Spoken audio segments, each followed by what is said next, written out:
All right, well, finally I met up with Leroy. And Leroy, I know you've been bugging me for a long time saying, when are you going to interview me? When are you going to interview me?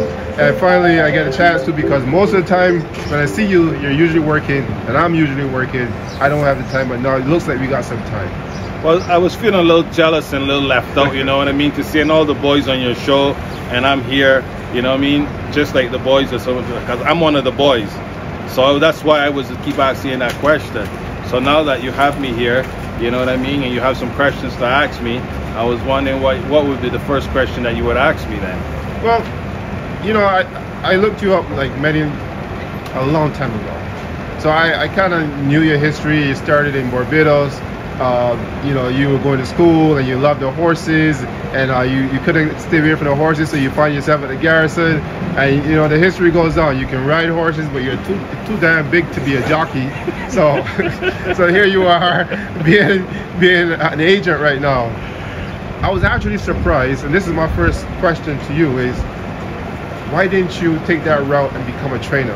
Well, you know, unfortunately, a lot of people did ask me that question, but I'm a very godly person, and for some reason God has lead me in the direction of doing whatever I do, because I've been working at Woodbine Racetrack now for 30 years and I've only had to ask for one job. Every time I stop doing something, somebody else come and ask me to do for them, and that's one of the reasons why. And I was offered to be a trainer before, but for some reason again I got asked to do something else, and he keep putting me in directions and that direction, so I just follow his lead. So I mean, like, actually, like, working as a trainer, I know you was a damn good assistant trainer with Reed Baker at the time, but to jump into being an agent, like, how did that happen? Like, who was that person that say, hey, Leroy, you want to be an agent? Well, before let's backpedal a little bit as talking about Reed Baker. Let me not forget the first person that offered me to be assistant trainer was Steve Owens. And a lot of credit goes out to him, because he was the one just driving from his farm one day to the track and asked me, why don't you go for your assistant trainer's license? I was in shock when he did ask me that.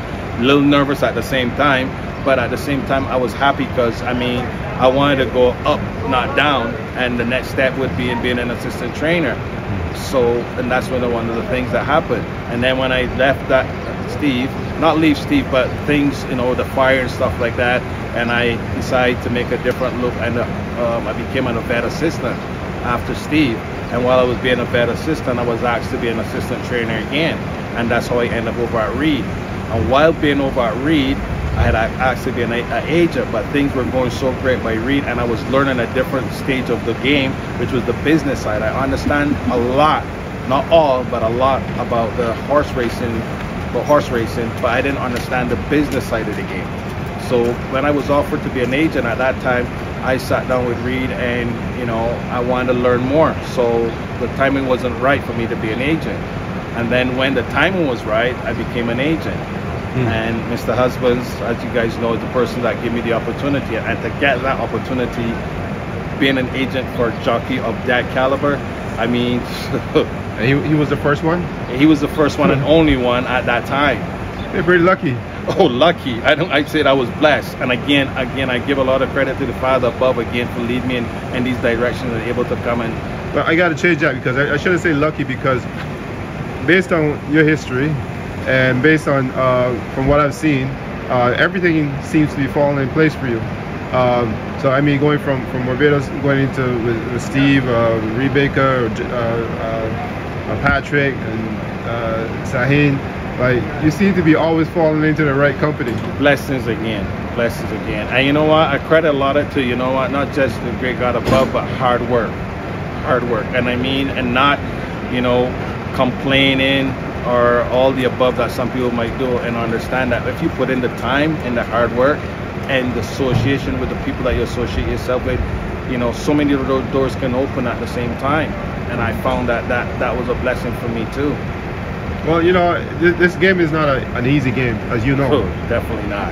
So I mean, what are some of the difficulties you see when you look back and you say, hey, look, you know, if I could change things and make it different, what would you change? Wow. You know, at the same time, there's not a lot that I would change. Why? Because the blessings, the way they were pouring on to me was I can't really say making bad choices. I didn't really make a lot of bad choices. The other bad choices I made was like, you know, doing what I went through in Barbados and stuff like that. I brought a little bit of that attitude here, and it cost me a little bit. It actually caused me to get sent back home. You know what I mean? And I had to spend 21 months back in Barbados, but it was a blessing for me. I turned my negative into a positive, to saying, why me? Instead of saying, why me? You know what I mean? I realized like that happened to me for a reason. So I took that, what I was thinking was a negative, and turned it into positive, and went back there and get my headed back in the right place. And when the opportunity was ready for me to come back to Canada, I turned everything around and start learning from my mistakes and going forward from there. I mean, in the horse world, from what I'm hearing from a bunch of people, like I read all the chats, you know, I read all the comments and all that stuff. Canada doesn't have a great big reputation in terms of being like a great horse place to be, according to the horse gods. But would you say Canada has been very good to you? I want to change that narrative, that saying that Canada is not a great place for this and great place for that. By the way, I do agree with you, but that's what, you know, I want from the comments. In everything you do in life, there's always going to be comments, but it's how you take the comments and how you want to turn the narrative into the positive. And I always try to think positive, and that's one thing that I adopted in my life. You know, man, I hear the great Deion Sanders say something one day, and I follow him, and he's one of my motivators. He says, I don't have a bad day. How are you gonna let 24 hours be bad? I have a bad moment. You know what I mean? Makes sense. Yeah. So, you know, Canada to me has been great. I got no complaints, no issues. I've been to the States many times. Yeah, they do things different, and it's an eye-opener for you. But it's just like we were saying, you know, Barbados, people criticize the way that Barbados do things. You know, it's a small place, and people expect Barbados to do things what Canada does or what America does, and they don't have, you know, the facilities, the horses, nothing like that. But I'll never knock Barbados, because had not for Barbados, I won't be a horseman. Absolutely, absolutely. And look at the horsemen that come out of Barbados.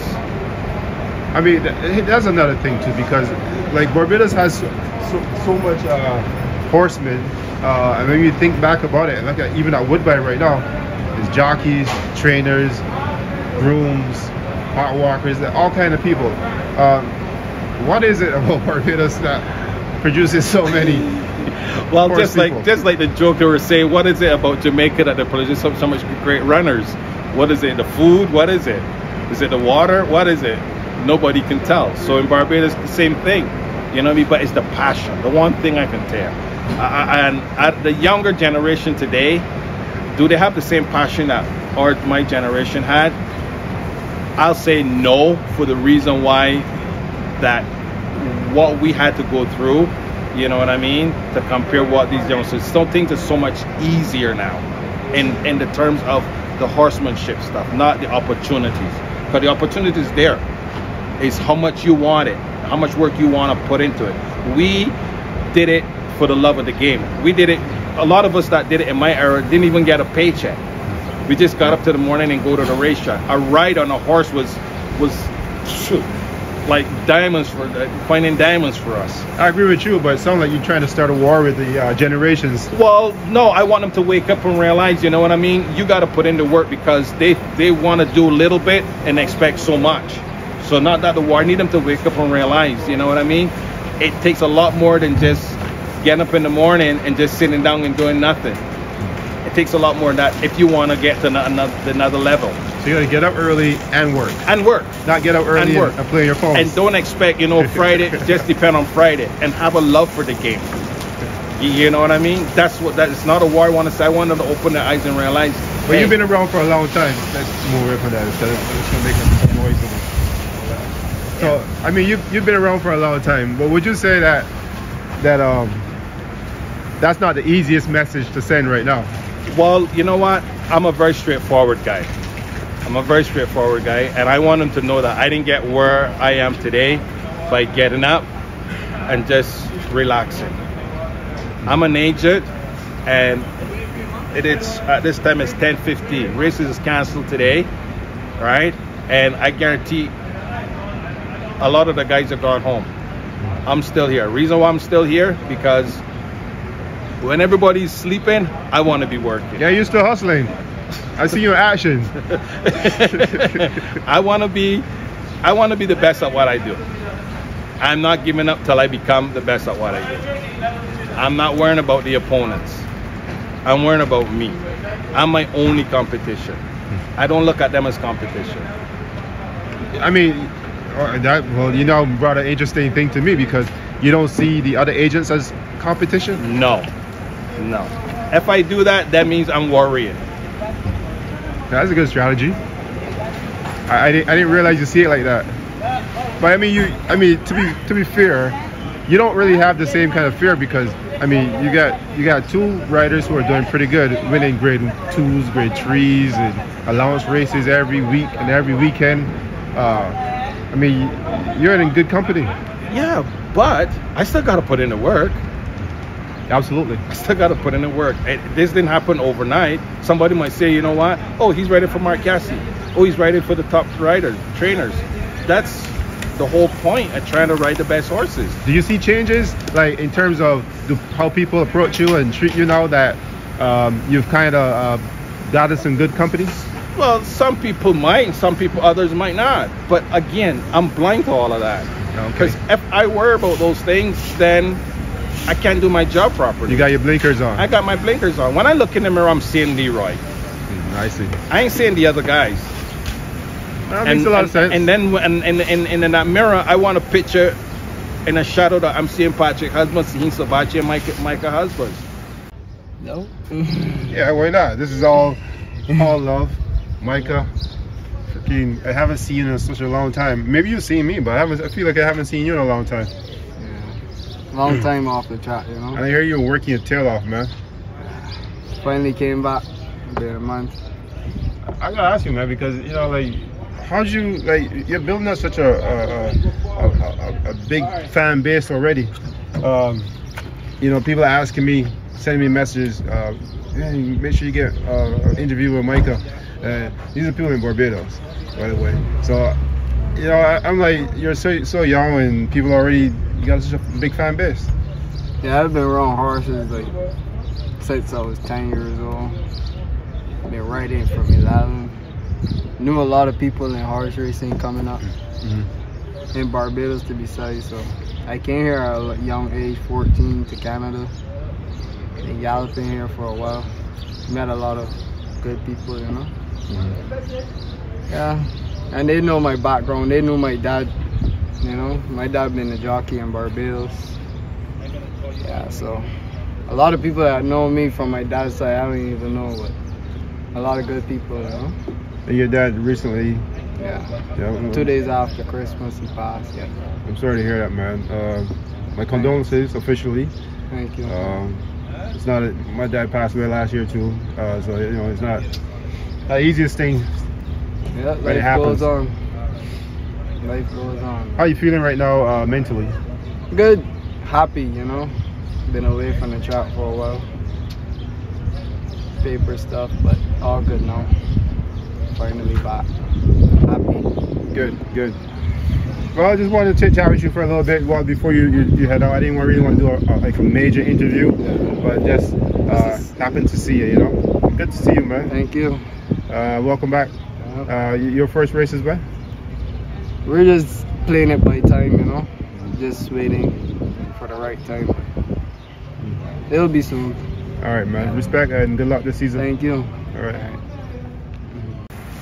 You still have the books from Micah? Still have the book. I never lost it. When is he coming back? Well, he's coming back at the end of July. That's what we're working on. And you know, there's a lot of people that ask me about him. And they ask me a bunch of questions that I cannot answer. Well, ask questions. I got the answer. Well, first of all, they wanted to know like what happened to him. Like we didn't see him he had that good race in that good season, and then he stopped. There was a hiccup with his paperwork, you know, and we don't have to go into details the hiccup that he had with his papers, but the great thing is of June. So he wasn't injured. That's for no injuries. We just had a hiccup with his papers, and as of June 4th, 2024, Michael was become a Canadian citizen, and he has all his credentials and he's ready to go. But at the same time, He's been here working. He's on horses every day. I got him getting up from the first horse. He's getting up from 6 o'clock till at least right now again is 10:18 that Micah's still on horses. So I'm working. He's working. He's working and getting himself ready, getting himself in shape, and he's got a goal to meet because he's missed some time and he's eager to get ready and run again. The reason why we're not out riding yet is because it don't make no sense. We got Sophie that is going to finish on the 25th, and we got Deshaun who's going to finish on the 14th, and all in August, and then in September we got Abley's going to finish on the 13th. So You mean they're gonna lose their bugs? the bugs are gone. So you're already on top of all that. Well, I have to do my homework. But do they know this? Do they know you're paying attention to them? Well, again, I'm not worried about what they're paying attention to. I'm worried about what I have to pay attention to. I gotta say that's some really good research though. That's pretty good. That's good stuff. Well, I have to do it every day. I'm at home. When I leave here, I go home, and I don't go home and I have to sit down and I go over everything that I need to go over and have my way of doing things. I guess I can say that's probably something that sets you apart then, I guess. I mean, I don't know if all the agents and everybody else is doing that, but to know exactly when those bugs are going to lose it, that's pretty good. Well, other agents here are doing their job. I can't tell you what job they're doing. I can tell the job Leroy's doing. And again, I'm not setting myself apart from them. I'm just setting myself apart from myself and trying to reach that next level. Pretty cool. And everything that I do, again, I want to make sure that I'm doing it at the best. If I can't do it at my best, I don't want to do it. That's really awesome. I want to ask you about Barbados, because I saw you in Barbados for the Gold Cup. Yes. And it was just like for like 2 seconds I saw you. Yeah. Then you disappeared. Were you working down there too, or? Of course, wherever I go, like I said, even when the races are finished here, I'm gonna go back to Barbados. Just want to bring an example to you. Races finished here in December 15th, whatever it is. I spent 2 days here and I went to Turfway. What did I went to Turfway to do? Be an assistant trainer for Josie Carroll, and be down there, have a string of horses for her down there. So I'm not just down there being an assistant. I'm doing my work. I'm still being an agent down there and talking to American trainers. When I finished, I came home, went to Barbados, went back down there and continued. From down there, I went to Florida with Patrick. So it's hustling. I got to keep working. I can't sit down. No, I got to tell you that the horse community is very connected. I'm finding out. Like, no matter where they come from, they're very connected. And it is very obvious once you see it happen. What's it like for you with the relationships in the U.S., Barbados, and Canada? Is there another country that we can add to this list? Well, England, the European. I'm big on European horses. Barbados learned things from the Europeans, and the Europeans are great horsemen also, great horses. But you back to what you were saying just now about the horse community. That's one thing about the horse community. That's what I love horse racing. When something happens, everybody comes together to resolve the issue of whatever it is that happened. It's just like if somebody got injured here this morning, everybody's concerned about what happened. Christopher Husbands, for instance, let's use Christopher as an example. He just got hurt the other day, and everybody's concerned. Everybody's making sure that he got his surgery. We're making sure the accident has seen Amanda, which is he goes out with her and find out how did his surgery go, when it was his surgery, is he gonna be okay, when he will be back. Everybody's thinking that way. So that's the beautiful thing about being in the horse racing industry. The community is great. The togetherness is so great. It's unbelievable. Well, I mean, that's always good to hear. Any good, strong community is always a good community. Yeah. The races are canceled today. Yes. Obviously, for the concern of the horses. Yeah. And let's make it be clear that a lot of times horse racing will get a bad rep because they say we are not concerned about the horses, but it's not even that hot right now. But people are concerned, right? So that's always a good thing. Is there one race this year that you would like to see one of your jockeys win? One race. Yeah, that one that you would really like to see. The King's Plate again. The King's Plate? The King's Plate again. I mean, Patrick won that 3 times already. Yeah. Sahin, has he won it yet? No, he hasn't won it yet. He finished second in it. But I mean, there's a race that, it's a prestige race, but it has, the Canadian twist. That's like winning the Derby. So the King's Plate. I mean, there's many more other races, but that's always one of the races that's going to stick out for everybody. To win the King's Plate to your name as an agent, you can write that in your resume. I got a bone to pick with one of your jockeys, which is Sahil. Okay. So can you tell him to smile some more? That's the let's see how we say. He gave me one smile ever. I'll smile for him. How about that? I'll do the smiling for him. Let him be serious about putting in the work. Obviously, I'm just joking. Yeah, but. no, and we're all joking about it. Sahin, people, and you're not the first person to mention about Sahin smiling, but Sahin's a very competitive guy. Patrick is a very competitive guy too. And I hope that Micah have that competitive edge in him also. But I got 3 great guys, and I'm pretty happy with them. Well, it was a pleasure talking to you, man. We probably should do this another time. Of course, whenever you're ready, man. All right, man. You know what I mean? And it was a pleasure finally getting on your show and I don't have to feel jealous no more. Hey, look, you don't need to feel jealous or anything, man. It's just the timing was not right. Yeah, no. I know the time. I'm just joking around with that, I know it doesn't want to matter of time, but it's good to see what you're doing, though. And bringing the guys in and talking, bring them on your show and exposing what they're doing and letting the people back home, especially in Barbados, seeing the guys are still here, because I know people don't get to see them as much. And so that I also have a show with Sean Hall, also called Journeys, and we try to do the same thing. I mean, you're doing something in the backstretch, and we're doing something at a different way of doing our things, and it's a great pleasure.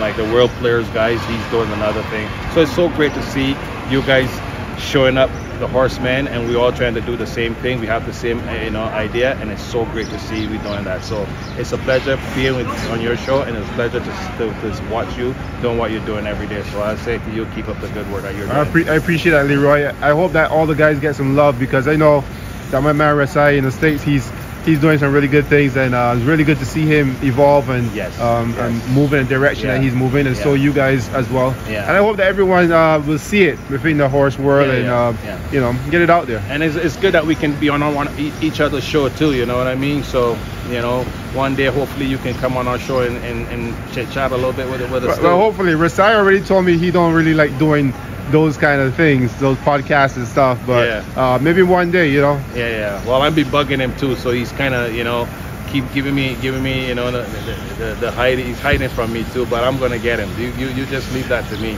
All right, Leroy, man. Okay. Respect, man. Same Appreciate here, it. Thank you. Buddy. All right, bud.